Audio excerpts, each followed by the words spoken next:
Friends, ఈరోజు video మొదలుపెట్టే ముందు ఒక ముఖ్యమైన విషయం చాలా స్పష్టంగా చెప్పాలి. మిడిల్ ఈస్ట్ ప్రాంతంలో ఎప్పుడైతే పూర్తి నిశ్శబ్దం వచ్చేస్తుందో అప్పుడే అక్కడ ఒక చాలా పెద్ద తుఫాను లాంటి సమస్య తయారవుతుంది. ఇప్పుడు మనం చూస్తున్నది కూడా అచ్చం అలాంటి పరిస్థితినే. ఎందుకంటే గత కొన్ని రోజులుగా అమెరికా అధ్యక్షుడు బహిరంగంగా చేసిన వ్యాఖ్యలు మరియు దానికి తక్షణమే మిడిల్ ఈస్ట్ దేశాలు ఒక్కొక్కటిగా అమెరికాకు వివరణాత్మక లేఖలు మరియు ఫోన్ సందేశాలు పంపడం, ఇవన్నీ కలిసి ఒకే విషయం చెబుతున్నాయి. అదేమిటంటే ఇరాన్ చుట్టూ మళ్లీ ఒక పెద్ద మార్పు లేదా పరిణామం జరగబోతోంది. ఈ సమస్య ఇప్పుడు మాత్రమే మొదలైంది కాదు, దీని మూలాలు 2018లోనే ఉన్నాయి. అప్పట్లో ట్రంప్ తన మొదటి పదవీ కాలంలో ఇరాన్తో ఉన్న అణు ఒప్పందం నుంచి అమెరికా విడిపోయింది. అంతేకాకుండా ఇరాన్పై గరిష్ట ఒత్తిడి ప్రచారం మొదలుపెట్టారు. దీనివల్ల ఇరాన్ ఆర్థిక వ్యవస్థ బాగా దెబ్బతింది. ఆ తర్వాత 2020లో సోలేమానీ అనే వ్యక్తిని హత్య చేశారు. అప్పట్నుంచి ఇరాన్ తన సమర్థకుల ద్వారా ప్రతీకారం తీర్చుకుంటూ వచ్చింది. కాని 2024 అక్టోబర్లో ఇరాన్ క్షిపణి దాడులు చేసిన తరువాత ఇజ్రాయెలి ప్రతీకార దాడి చేసింది. దీనివల్ల మిడిల్ ఈస్ట్ ప్రాంతం మరింత ఉద్రిక్తంగా మారింది. కేవలం 10 రోజుల క్రితం పరిస్థితి ఎలా ఉందో ఒకసారి గుర్తు చేసుకోండి. అప్పుడందరూ అనుకున్నారు, ఈసారి అమెరికా నేరుగా ఇరాన్పై దాడి చేయబోతోంది. అందుకు సంబంధించిన సన్నాహాలు దాదాపు పూర్తయ్యాయి. కాని చివరి క్షణంలో ఏమైంది? అమెరికా ఒక్కసారిగా వెనక్కి తగ్గింది. అప్పట్లో కొందరు చెప్పారు అమెరికా భయపడిపోయిందని, మరికొందరన్నారు ఒత్తిడి వల్ల నిర్ణయం మార్చిందని. కాని నిజం అంతటితో ముగిసిపోయిందా? లేదా ప్లాన్ పూర్తిగా రద్దయిందా? లేదా కేవలం మార్చబడిందా? ఇప్పుడు ఆ ప్రశ్నలకు సమాధానాలు నెమ్మదిగా బయటకు వస్తున్నాయి. ఎందుకంటే ఈసారి అమెరికా అధ్యక్షుడు స్వయంగా మీడియా ముందు నిలబడి చెప్పేశారు, ఒక భారీ అమెరికన్ యుద్ధనౌకల బృందం దానికి నాయకత్వం వహిస్తున్న యుఎస్ఎస్ అబ్రహం లింకన్ అనే నౌకతో కలిసి వేగంగా ఇండియన్ మహాసముద్రం వైపు కదులుతోంది. దీని లక్ష్యం ఇరాన్. ఇంతటితో ఆగలేదు. పర్షియన్ గల్ఫ్ మరియు స్ట్రైట్ ఆఫ్ హోర్ముజ్ పరిసరాల్లో భారీ స్థాయిలో సైనిక విన్యాసాలు జరగబోతున్నాయని కూడా ప్రకటించారు. ఇక్కడ ఒక విషయం స్పష్టంగా అర్థం చేసుకోవాలి. యుద్ధ అభ్యాసాలు అనే పదం వినడానికి సాధారణంగా అనిపించవచ్చు, కానీ దానర్థం చాలా తీవ్రమైనది. ఇది సాధారణ శిక్షణ కాదు, యుద్ధానికి ముందు చేసే చివరి సాధన లాంటిది. ఇప్పుడు కొంచెం వెనక్కి వెడదాం. 10 రోజుల క్రితం అమెరికా ఇరాన్పై దాడికి సిద్ధమైనప్పుడు ఏమైంది? అప్పుడు Saudi Arabia, United Arab Emirates, Qatar, ఈ మిడిల్ ఈస్ట్ దేశాలన్నీ దాదాపు ఒకేసారి అమెరికా వద్దకు వచ్చి చెప్పాయి, దయచేసి మా భూమిని ఉపయోగించి ఇరాన్పై దాడి చేయవద్దు. ఎందుకలా చెప్పాయి? ఎందుకంటే ఇరాన్ అప్పటికే స్పష్టంగా హెచ్చరించింది, మాపై దాడి జరిగితే ముందుగా అమెరికా స్థావరాలపై కాదు, అమెరికాకు స్థలం ఇచ్చిన దేశాలపైనే మేము దాడి చేస్తామని. ఈ మాటలు విన్న తర్వాత ఆ దేశాలు భయపడ్డాయి. వాటికి తెలుసు, ఇరాన్ క్షిపణులు పడడం మొదలైతే ఆ నష్టాన్ని తట్టుకోవడం అసాధ్యం. అక్కడే అమెరికా తన ప్రణాళికను రాత్రికి రాత్రే మార్చేసింది. దాడిని పూర్తిగా రద్దు చేయలేదు, కేవలం భూమిపై ఉన్న సైనిక స్థావరాలపై ఆధారపడకుండా ఉండాలని నిర్ణయించింది. సూటిగా చెప్పాలంటే ఈసారి ఎవరి సహాయం అవసరం లేదు. సౌదీ అరేబియా కాదు, యునైటెడ్ అరబ్ ఎమిరేట్స్ కాదు, ఖతార్ కాదు, అమెరికా తన తేలియాడే విమాన స్థావరాలు అంటే ఎయిర్క్రాఫ్ట్ క్యారియర్ నౌకల ద్వారానే ఈ పని చేయబోతోంది. ఈ సంకేతాన్ని అధ్యక్షుడు స్వయంగా ఇచ్చారు. ఇక్కడే జనవరి 15 తేదీ ప్రస్తావన వస్తుంది. ఆ రోజు దాదాపు ఖరారైపోయింది, అమెరికా భారీ దాడికి సిద్ధమవుతోందని. కాని మరుసటి రోజు ట్రంప్ అకస్మాత్తుగా ప్రకటించారు, ఇరాన్ నా మాట విని 800 మందికి విధించిన ఉరిశిక్షలను నిలిపివేసింది, అందుకే నేను దాడి చేయడం లేదు అని. అప్పట్లో చాలామంది ఈ వివరణను నమ్మారు. కాని ఇప్పుడు స్పష్టమవుతోంది, అది కేవలం ఒక సాకు మాత్రమే. నిజమైన కారణం మిడిల్ ఈస్ట్ దేశాల భయం మరియు వాటి ఒత్తిడి. ఇక్కడ ఇజ్రాయెల్ పాత్ర కూడా చాలా ముఖ్యమైనది. నెతన్యాహు అనే వ్యక్తికి ఇరాన్తో నేరుగా ఢీకొన్న అనుభవం ఉంది. ఇరాన్ ప్రతీకారం ఎంత భయంకరంగా ఉంటుందో అతనికి తెలుసు. అందుకే ఇజ్రాయెల్ అమెరికాను హెచ్చరించింది, మీరు బతికిపోవచ్చు, కానీ చుట్టుపక్కల దేశాలు పూర్తిగా నాశనమవుతాయి.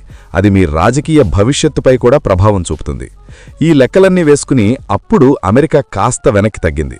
కానీ వెనక్కి తగ్గడం అంటే పూర్తిగా ఆగిపోవడం కాదు. వెనిజువేలా దేశం ఉదాహరణ గుర్తు చేసుకోండి. అక్కడ మదురో అనే వ్యక్తిని పట్టుకునే ప్రణాళికను ఒక్కరోజులో చేయలేదు.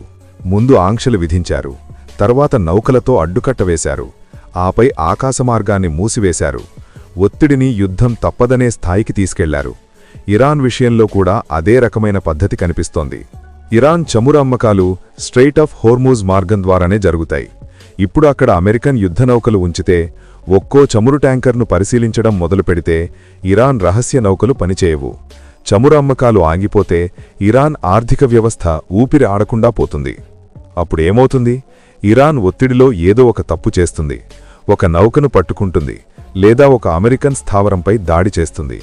ఆ ఒక్క సంఘటనను అమెరికా ఉపయోగించుకుంటుంది. మేము దాడి చేయలేదు, మేము కేవలం స్పందించామని చెబుతుంది. ఇప్పుడు మరో కీలక కేంద్రం డియాగో గార్షియా. భారతదేశానికి దక్షిణంగా మారిషస్ సమీపంలోని చాగోస్ దీవుల్లో ఉన్న ఈ ద్వీపం బ్రిటన్ నియంత్రణలో ఉన్న అంతర్జాతీయ న్యాయస్థానం ఇది మారిషస్ దేనని తీర్పు చెప్పింది. ఈ విషయంలో ట్రంప్ బ్రిటన్పై ఆగ్రహం వ్యక్తం చేశారు. ఆఫ్ఘనిస్తాన్పై దాడుల సమయంలో అమెరికా యుద్ధ విమానాలు ఇక్కడి నుంచే ఎగిరాయి. ఇప్పుడు ఇరాన్ కూడా అదే పరిధిలోకి వచ్చింది. ఇరాక్ యుద్ధానికి ముందు జరిగినట్లే హెచ్చరికలు ముందే వెళ్లాయి. టర్కీ ఇరాన్ సరిహద్దులో రక్షణ మండలిని ఏర్పాటు చేస్తామని ప్రకటించి శరణార్థులను లోపలికి అనుమతించమని చెప్పింది. యుఏఈ, ఖతార్ తమ దేశాల్లో అమెరికా స్థావరాలు ఉన్నా సరే భూమి, ఆకాశం, సముద్రం ఏదీ ఇవ్వబోమని తేల్చేశాయి. కారణం ఒక్కటే, ఇరాన్ ప్రతీకారం ముందుగా తమపైనే పడుతుందన్న భయం. అయినా అమెరికా వెనక్కి తగ్గలేదు. సముద్రంలోనే ఇరాన్ రహస్య నౌకలను ఆపే ప్రయత్నాలు మొదలయ్యాయి. ఇరాన్ స్పందించిన క్షణమే అసలైన ఘర్షణ ప్రారంభమవుతుంది. ఇజ్రాయెల్ పూర్తిగా సిద్ధంగా ఉంది. దాడి జరిగితే ఇరాన్ ఎప్పుడూ చూడని శక్తితో ప్రతిస్పందిస్తామని హెచ్చరించింది. మొత్తంగా మిడిలీస్ట్ మరోసారి భారీ తుఫాను దిశగా కదులుతోంది. అన్ని ఏర్పాట్లు పూర్తయ్యాయి. మిగిలింది ఒక్కటే, సమయం. ఈ ఉద్రిక్తత 2025 జూన్ 12న మొదలైన 12 రోజుల యుద్ధం తర్వాత మరింత పెరిగింది. అప్పట్లో ఇజ్రాయెల్ ఒంటరిగా ఇరాన్ అణు సౌకర్యాలపై దాడులు చేసింది. తర్వాత అమెరికా కలిసి ఫోర్డో, ఇస్ఫహాన్, నటాంజ్లపై బాంబులు వేసింది. ప్రతీకారంగా ఇరాన్ అల్ ఉడేడ్ సైనిక స్థావరంపై క్షిపణి దాడి చేసింది. కాని ప్రాణనష్టం జరగలేదు. యుద్ధ విరమణతో అది ముగిసినా ఇరాన్ అణు కార్యక్రమం కేవలం కొన్ని నెలలు మాత్రమే వెనక్కి వెళ్ళిందని అంతర్జాతీయ అణు సంస్థ తెలిపింది. ఇప్పుడు 2025 డిసెంబర్లో ఆర్థిక సంక్షోభంతో కరెన్సీ విలువ పడిపోవడం, ధరలు పెరగడం వల్ల ఇరాన్లో నిరసనలు చెలరేగాయి. ప్రజలు వీధుల్లోకి వచ్చారు.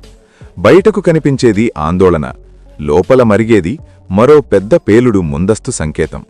ప్రభుత్వం నిరసనలను అణచివేసి వేలాది మందిని అరెస్టు చేసింది. మానవ హక్కుల సంస్థలు 4200 మంది చనిపోయారని తెలిపాయి.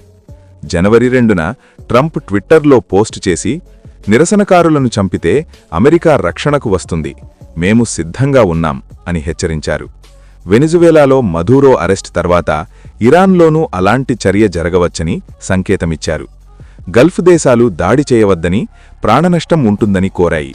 కానీ జనవరి 28న ట్రంప్ మళ్లీ పోస్ట్ చేసి, భారీ సైనిక బృందం ఇరాన్ వైపు వెళుతోంది, అణు ఒప్పందం చేసుకోకపోతే తదుపరి దాడి మరింత ఘోరంగా ఉంటుంది అని హెచ్చరించారు. అమెరికా రక్షణ దశలో ప్రణాళికలు సిద్ధమయ్యాయి.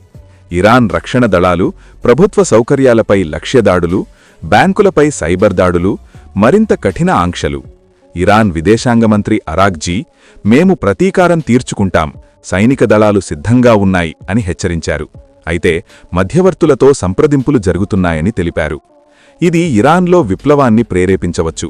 నిరసనల్లో ప్రభుత్వ చిహ్నాలు ధ్వంసమవుతున్నాయి, ఇంటర్నెట్ అడ్డుకుంటున్నారు, స్టార్లింక్ సిగ్నల్స్ ఆపేస్తున్నారు. యుద్ధం జరిగితే చమురు ధరలు ఆకాశానికి ఎగిరిపోతాయి, ప్రపంచ ఆర్థిక వ్యవస్థ దెబ్బతింటుంది, శరణార్థులు టర్కీ, ఇరాకులకు వ్యాపిస్తారు, ప్రాంతీయ స్థిరత్వం కుదేలవుతుంది, ఇరాన్ క్షిపణి కార్యక్రమం మళ్లీ నిర్మాణమవుతుంది, అణు ఆశలు జీవంతంగా ఉంటాయి. ఐఏఈఏ ఇరాన్ నిబంధనలు ఉల్లంఘిస్తోందని చెప్పింది. ట్రంప్ లక్ష్యం ప్రభుత్వ మార్పిడి అని ఇజ్రాయెల్ అంచనా వేసింది.